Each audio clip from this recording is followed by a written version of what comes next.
Il faut surtout pas faire ça. Climatiser partout, ça veut dire augmenter les dégâts. Bon, ça m'étonne pas, elle y connaît rien. Alors, ça, c'est vous. Pas, elle y connaît rien, pardon, je retire. Non, elle raconte des histoires. On sait faire des bâtiments qui résistent à la chaleur, d'accord.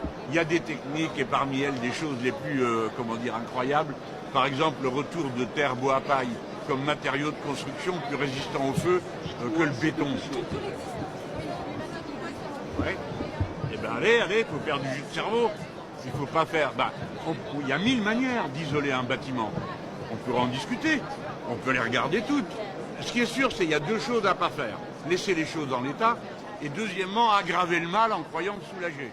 Alors, allez mettre de la clim partout, vous allez voir le résultat. Moi, je mets pas mon gosse ou ma petite fille ou mon arrière-petite-fille là où c'est de la clim du matin au soir. Hein. Mais c'est ce que je veux dire, ça vous détruit les sinus.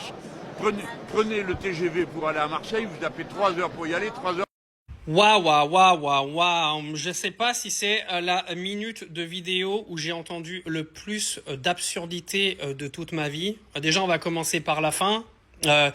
Les gens qui sont dans la clim, ils attrapent des sinusites, etc. Non mais tous les gens qui vivent à Dubaï, en Arabie Saoudite, genre, ils sont malades toute l'année. Non mais n'importe quoi.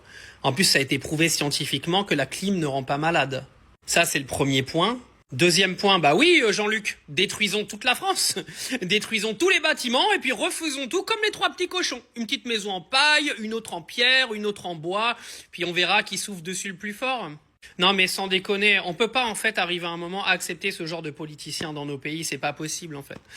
C'est-à-dire que là, vous avez des écoles qui sont à 35 degrés. Il y a quand même un institut de grande section qui a montré la température qu'il y avait dans sa classe. Il y avait 33 degrés dans la classe. Ils ont été obligés de foutre les gamins dehors toute l'après-midi à l'ombre. Vous savez la température qu'il y avait à l'ombre hier? 34, 35, voire 36 degrés. Voire même 40 par endroit. Donc non, Jean-Luc, tu nous casses les couilles avec tes idéologies parce que c'est plus des idées, c'est de l'idéologie. Et à partir du moment où c'est idéologique, ça pue la merde. Tu vois, moi je défonce Marine Le Pen toute l'année, mais elle veut mettre de la clim partout. Elle a raison, les gars. Mettez de la clim dans les classes d'école, mettez de la clim dans les entreprises, dans les usines, parce que les gens qui vont travailler à 40 ou 43 degrés, là, vous croyez qu'ils s'amusent? Vous pourrez toujours en dire que ouais, c'est des faibles, etc. Les gars, qui veut travailler à 43 degrés sans clim dans un hangar? Mais ces gens-là, ils sont déconnectés, les politiques du pays. Ils sont déconnectés. On est un pays du tiers-monde. On est un pays de fils d'up. On a de plus en plus de canicules tous les ans qui vont de plus en plus haut dans les températures. Moi, je tiens à rappeler que c'est la 2e canicule en l'espace d'1 mois. Et on parle pas de canicules à 30 degrés. On est sur des canicules en France qui dépassent les 40 degrés. Et on a des salles de classe qui sont à 35. On a des gens qui travaillent tous les jours, il fait 43. Il faut mettre des clims partout, Jean-Luc. Point barre, arrête de nous casser les couilles avec tes histoires de 3 petits cochons, là.